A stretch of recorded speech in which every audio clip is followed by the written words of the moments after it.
So the mystery behind Shanquella Robinson's death continues to have different stories, including did one of the individuals that were traveling with her deter the doctor that was treating her from getting her to a hospital that could have possibly saved her life? Welcome back to the Kempire Daily YouTube channel, your number one source for pop culture news and music, entertainment, reality TV, and so much more. As always, be sure to like this video, subscribe to the channel, and hit that notification bell so you never miss out on breaking news when we go live or when we upload. So we've been following this story since last week in regards to Shanquella Robinson. As you know, originally the story was that Shanquella Robinson had passed away due to alcohol poisoning. But once a video went viral of her getting beaten by an individual that was traveling with her to Mexico, surfaced and went viral online, the story definitely changed. And once we discovered on Shanquella Robinson's death certificate, alcohol poisoning wasn't the cause of death. The cause of death was severe injury to the spinal cord and atlas luxation, which is a neck injury.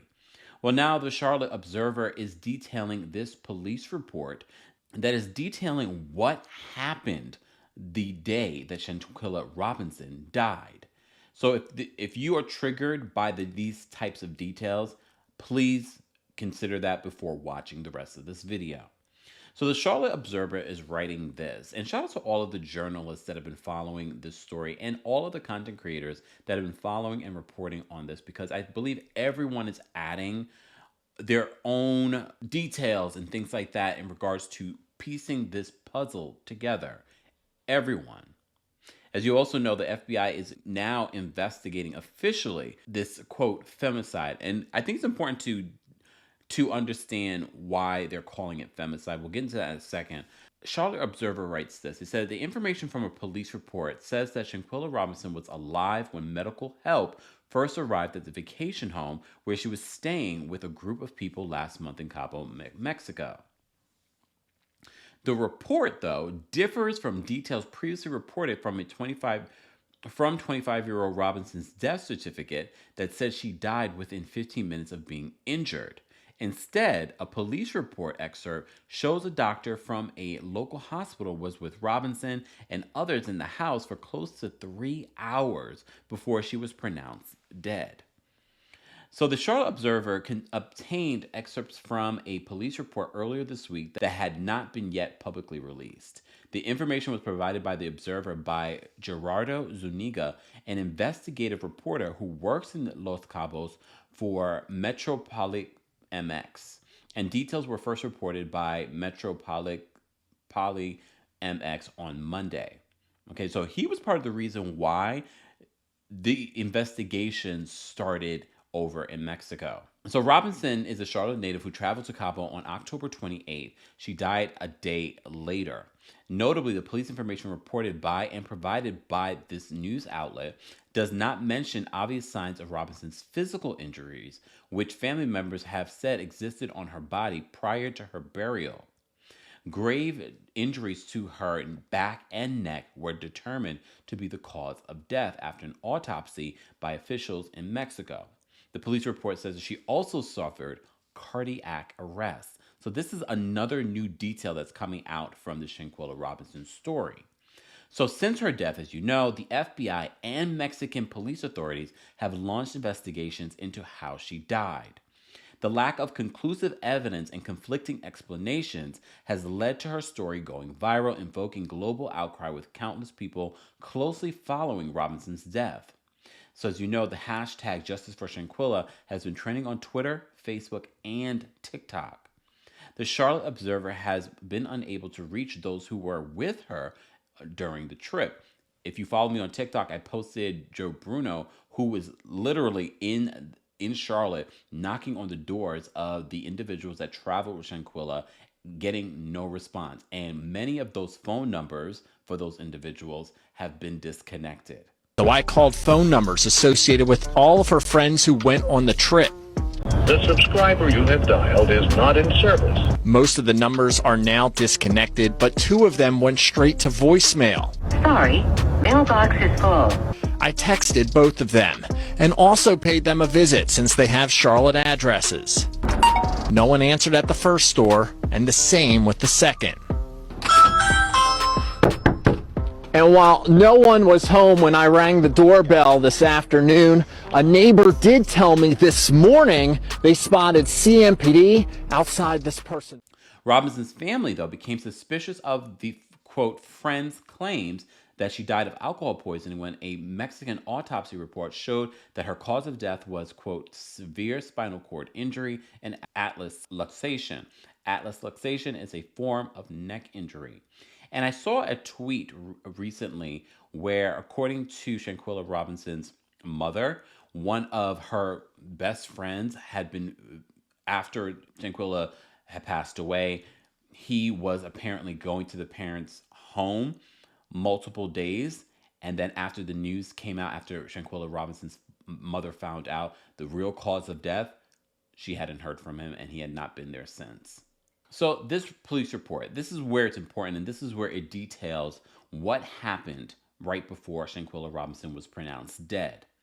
So the Observer writes this. They said the information from the police report shows that at 2:13 p.m. on October 29th, medical help was summoned to Villa Linda 32, a property run by the company Cabo Villas, located in San Jose del Cabo.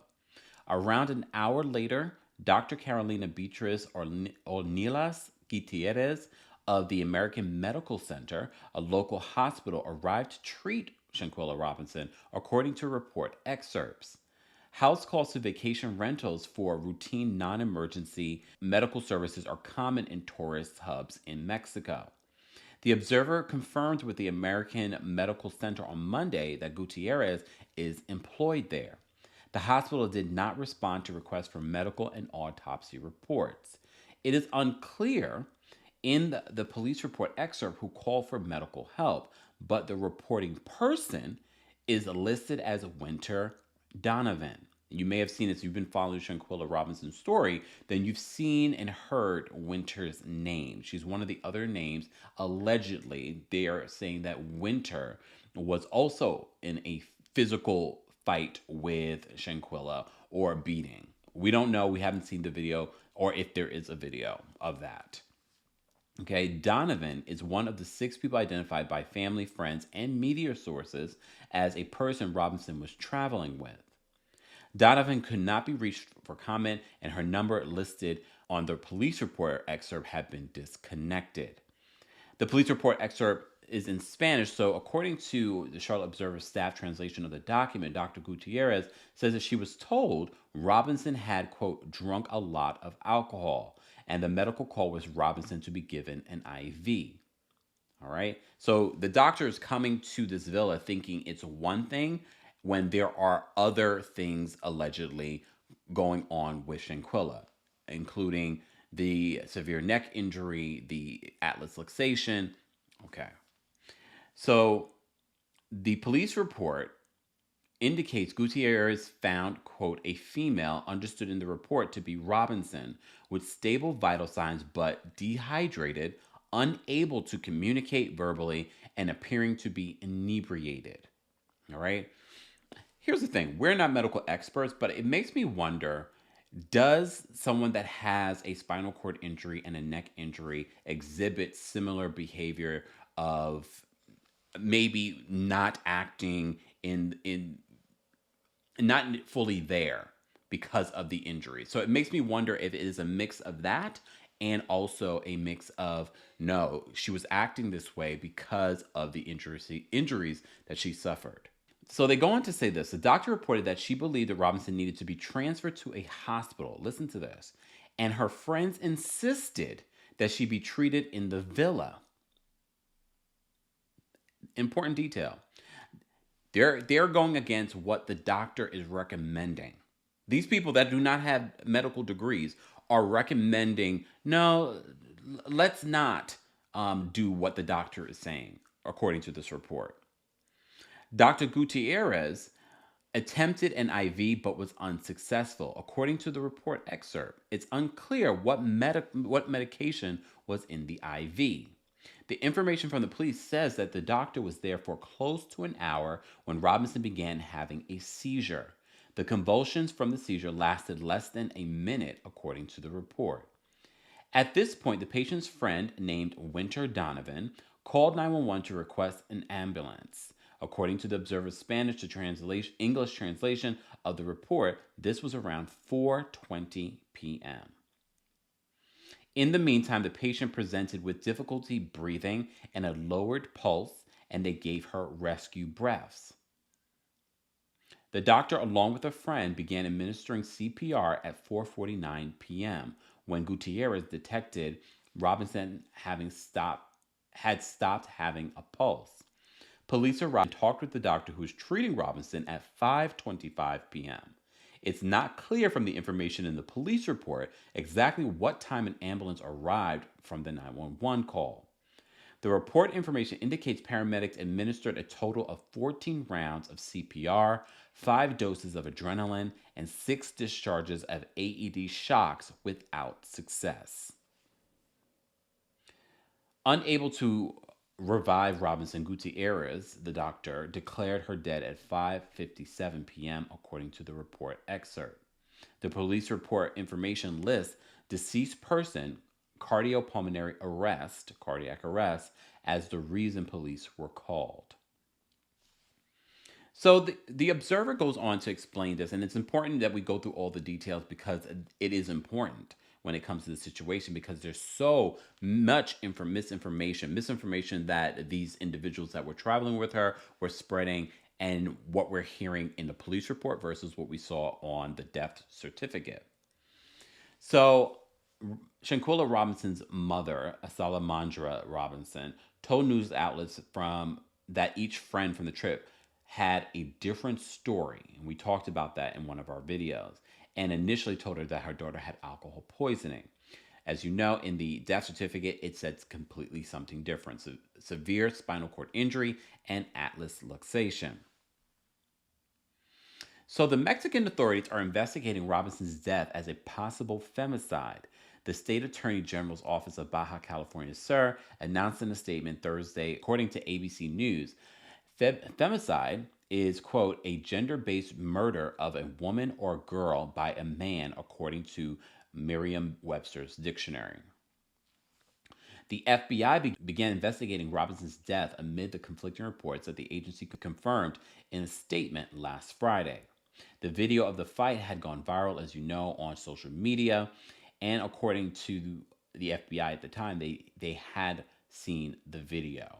I did not think these particular details would be coming out now, but I believe we're getting closer and closer to understanding what exactly happened to Shanquella Robinson. As you know, Shanquella Robinson was laid to rest over the weekend. Her casket was wrapped with photos of her and was pulled into the Macedonia Baptist Church by a horse-drawn carriage. Her loved ones signed the casket before she was laid to rest. We're going to continue to pray for the friends and family, the real friends of Shanquella Robinson. I won't be surprised if our next report is that someone or someones have been arrested. Guys, as always, let's continue this conversation in the comment section. I want to know your reaction to the amount of mixed information and the new details and the police report that's listing and telling us what exactly happened on that day and what could have happened to possibly save Shanquella Robinson's life. As always, be sure to like this video, subscribe to the channel, and hit that notification bell so you never miss out on breaking news when we go live or when we upload. Thanks for watching.